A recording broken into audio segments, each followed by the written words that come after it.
امیر گھرانے تو بہت سے ہوتے ہیں، لیکن کچھ مشرقی قدروں کو عزیز رکھتے ہیں، اور کچھ ایسی سوسائٹی میں ضم ہو جاتے ہیں جہاں لڑکیوں کو بے لگام آزادی ہوتی ہے اور بوائے فرینڈز رکھنے اور گھر پر مدعو کرنے کی بھی اجازت ہوتی ہے۔ میں اسی اعلیٰ سوسائٹی کا حصہ تھی۔ میری فطرت بھی ایسی ہی تھی کہ اپنی ذات میں گم رہتی تھی۔ میں خوب حسین تھی، شاید اسی لیے حسن پرست تھی، کسی کو خاطر میں نہیں لاتی تھی، بس تخلق کی دنیا میں گم اور حقیقت سے دور بھاگتی تھی۔ مجھے بدصورتی اور بدصورت لوگوں سے نفرت تھی۔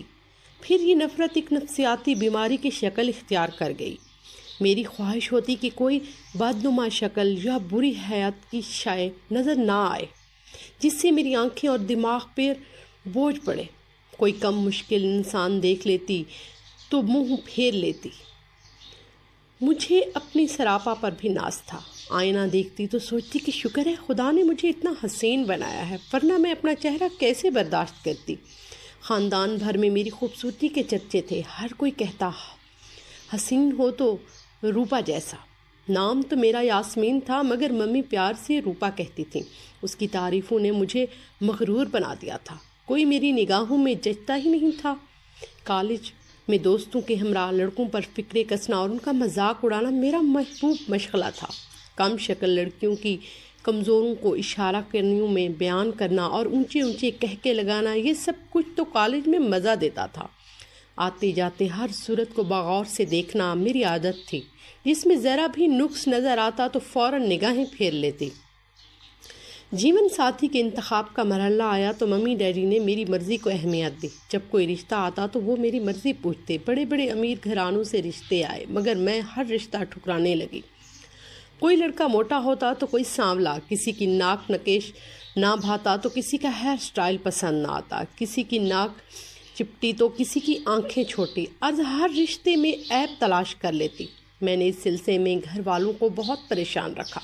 آخر کار سب اکتا گئے۔ ممی ڈیڈی نے کہہ دیا کہ اگر تم کو کوئی لڑکا پسند ہے تو بتاؤ تاکہ ہم اس کے بارے میں معلومات کریں۔ ممی سمجھتی تھیں کہ روپا تم خوبصورتی اور بدصورتی کے چکر میں نہ پڑو۔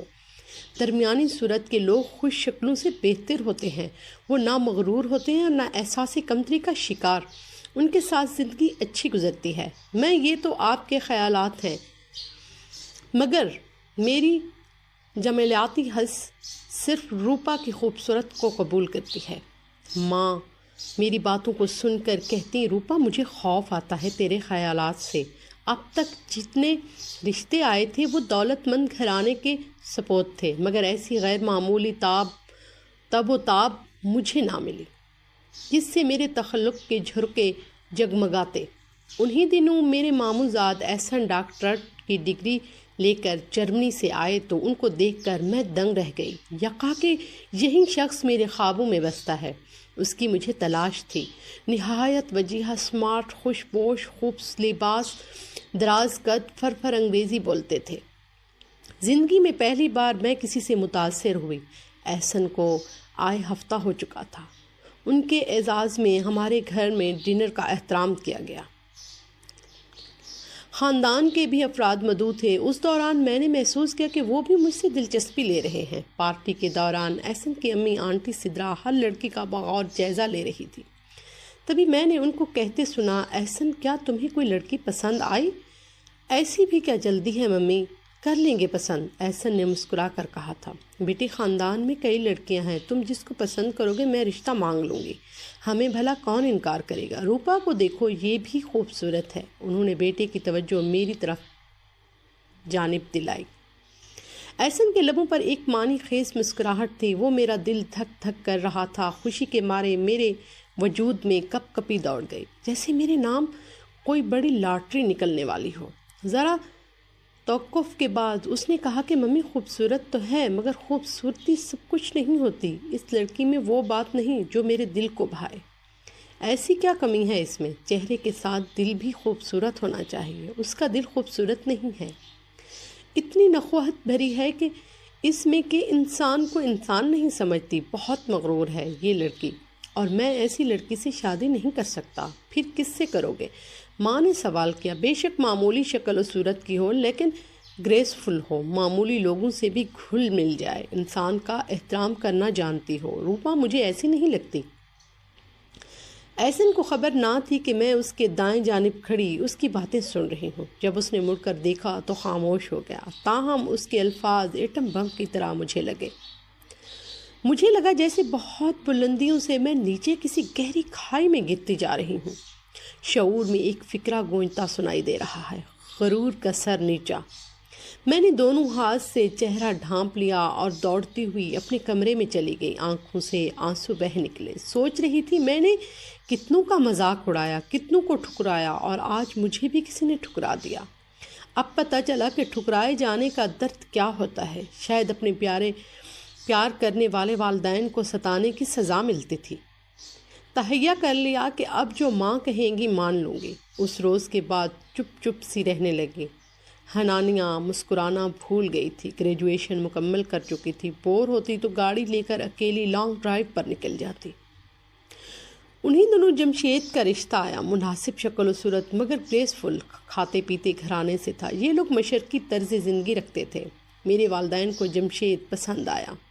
انہوں نے کہا روپا اب ہماری بات مان لو، اس رشتے کو ٹھکرانا نہیں، یہ اچھا لڑکا ہے، تمہیں بہت خوش اور سکھی رکھے گا۔ سب سے بڑھ کر اس کے والدین سلجھے ہوئے ہیں، اس گھر میں تم کو عزت ملے گی۔ مزید مزاحمت کی ہمت نہ رہی تھی، میرا دل ٹوٹ چکا تھا، لہٰذا اپنی زندگی کے فیصلے کا حق والدین کو دے دیا۔ یوں میری شادی والدین کی مرضی سے جمشید کے ساتھ ہو گئی اور میں تخیل کی دنیا سے نکل کر حقیقت کی دنیا میں آ گئی۔ شروع میں میرے ذہن نے جمشید اور اس کے گھر والوں کو قبول نہ کیا، پھر رفتہ رفتہ ان سب کے پیار اور اچھی عادت نے میرے دل میں گھر کرنا شروع کر دیا۔ اب پتہ چلا کہ اچھی سیرت سے کیا شے ہوتی ہے۔ اپنے حسن و سلوک سے جمشید نے میرا دل جیت لیا تھا۔ میں اس کے دل پر ہی نہیں، گھر پر بھی کوئی ایک ملکہ بن کر راج کرنے لگی۔ ایک بات اور عجیب تھی، میں شروع ہی سے بچوں سے دور دور رہتی تھی۔ شادی کے بعد بھی میں جیٹھ اور نند وغیرہ کے بچوں سے الجھن محسوس کرتی۔ بچے آ جاتے، ادھر ادھر بھاگتے، شور مچاتے تو مجھے برا لگتا۔ جب تک وہ چلے نہ جاتے میں سخت مضطرب رہتی۔ خدا جانے کیوں یہ نونہال مجھے اتنا ڈسٹرب کر دیتے کہ ٹینشن ہو جاتی تھی۔ شادی کے 2 سال تک ماں بننا نصیب نہ ہوا، مگر میں خوش تھی کہ مجھے کوئی فکر نہ تھی۔ لیکن جمشید اور ان کی والدہ کو اب بچے کی شدید آرزو رہنے لگی تھی۔ ساس کہتی بیٹی کسی لیڈی ڈاکٹر سے مشورہ کرو، کوئی مسئلہ معلوم ہو تو علاج کروانا چاہیے۔ مجھے یہ بات بہت ناگوار گزرتی۔ میکے میں اپنی مرضی سے آزادانہ زندگی گزار رہی تھی۔ والدین کی طرف سے کوئی روک ٹوک نہ تھی۔ میرے والدین روک ٹوک کو بچوں کی ذہنی ترقی اور خوشی میں رکاوٹ خیال کرتے تھے۔ مجھے جمشید سے کوئی شکایت نہ تھی، وہ بھی مجھ پر کوئی روک ٹوک نہ رکھتے تھے، مگر میں خود ہی زیادہ تر گھر میں رہنا پسند کرتی تھی کہ اس گھر میں اللہ نے سکون کو رحمت بنا کر برسا رکھا ہے۔ تاہم مجھے جمشید سے اس وقت الجھن ہوتی جب وہ کہتے کہ ہمارا پیارا سا بچہ ہونا چاہیے، کہ ان کی والدہ کی چاہت تھی۔ جب وہ کہتے گڈا گڑیا کب لوری ہوں گی، تو میں نے تنگ آ کر جواب دے دی کہ مجھے یہ تمہاری دقیانوسی باتیں سخت ناپسند ہیں۔ یہ چھوٹے چھوٹے بچے گندگی کرتے ہوئے مجھے ذرا پسند نہیں۔ رال ٹپکتے، شور مچاتے، جینا حرام کر دیتے ہیں۔ دیکھتے نہیں اپنی بہنوں کو، بچوں کو سنبھالتے سنبھالتے کتنی ہلکان ہوئی پڑی ہیں۔ وہ کہتے ہیں بچے تو خدا کی رحمت ہوتے ہیں، سبھی عورتوں کو اپنے بچے سنبھالنے پڑتے ہیں، مگر مجھے نہیں چاہت ابھی سے۔ کم از کم 5-6 سال میں یوں ہی آرام و سکون کی زندگی جینا چاہتی ہوں۔ جمشید میری بات سن کر بجھ جاتے، کبھی کہتے توبہ کرو، تم کیسی باتیں کرتی ہو، اولاد خدا کی نعمت ہوتی ہے۔ لیکن میں تو اکلوتی تھی، چھوٹے بہن بھائی تھے نہ، اور کبھی ننھے بچوں کو گود میں اٹھایا تھا، مگر شادی کے 3 سال میں اس جھنجٹ میں گرفتار ہو گئی۔ ایک دن چکر آیا، طبیعت خراب ہو گئی۔ جمشید مجھے ڈاکٹر کے پاس لے گئے۔ ڈاکٹر نے خوشخبری سنا دی کہ تمہاری بیگم ماں بننے والی ہے۔ یہ سن کر میں تو خوف زدہ ہو گئی، جبکہ جمشید اس خوشخبری پر خوشی سے جھوم اٹھے۔ انہوں نے سمجھایا کہ پہلے پہل ایسا ہوتا ہے، خوف زدہ عورت ہو جاتی ہے، لیکن وہ اپنے بچے کو اپنے کی صورت دیکھتی ہے تو ممتا کا پیار اس کے وجود میں خود بخود بھر جاتا ہے۔ تم فکر نہ کرو، جب بچہ ہوگا تو تم اس کو نہیں پالنا، میری ماں اس کو سنبھال لیں گی، تم اسی طرح اپنی مرضی سے سونا اور جاگنا۔ پھر وہ دن بھی آ گیا جب میں نے ایک ننھی منھی بچی کو جنم دیا۔ نرس نے مجھے دکھایا، مجھ کو بچی خوبصورت نہ لگی، جیسے اپنی پھپھو کی صورت ہو۔ نرس نے اسے پہلے میرے پہلو میں لٹانا چاہا تو میرے تاثرات دیکھ کر ساس بولی، ابھی روپا کو آرام کرنے دو اور بچی کو مجھے دے دو۔ جس طرح انہوں نے پوتی کو بازو میں بھرا، اس سے ان کی خوشی کا اندازہ کیا جا سکتا ہے۔ جمشید کی بہنیں تو اتنی خوش تھیں جیسے ان کی کوئی خوبصورت کھلونا ہی مل گیا ہو۔ وہ ہر وقت انہیں کے پاس رہتی۔ میں پہلے کی طرح آزاد تھی، اپنی مرضی سے ہوتی، جاگتی، سوتی۔ ساس بس اس وقت بچی کو میرے پاس لاتی جب وہ بھوک سے روتی، مگر میں نے ساس سے کہہ دیا کہ اس کو فیڈر لگا دے۔ ستارہ اب تمام وقت اپنی دادی کے پاس رہتی، کبھی کبھی اسے دیکھ لیتی۔ اس کی پوری ذمہ داری مکمل طور پر انہوں نے اٹھا لی اور میرے روز و شب پر کوئی فرق نہ پڑا۔ ایک دن انہوں نے کہا، بیٹی بچی کو بخار ہے، تم اسے ڈاکٹر کے پاس لے جاؤ، آپ اور جمشید لے جائیں۔ میں نے جواب دیا، مجھے اپنی ایک دوست کی سالگرہ میں جانا ہے۔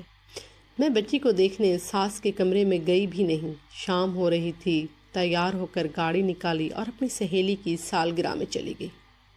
انجوائے کرنے کے بعد جب واپس آئی تو پہلی بار جمشید میرے ساتھ تراشی سے پیش آئے۔ بولے، تم کیسی ماں ہو؟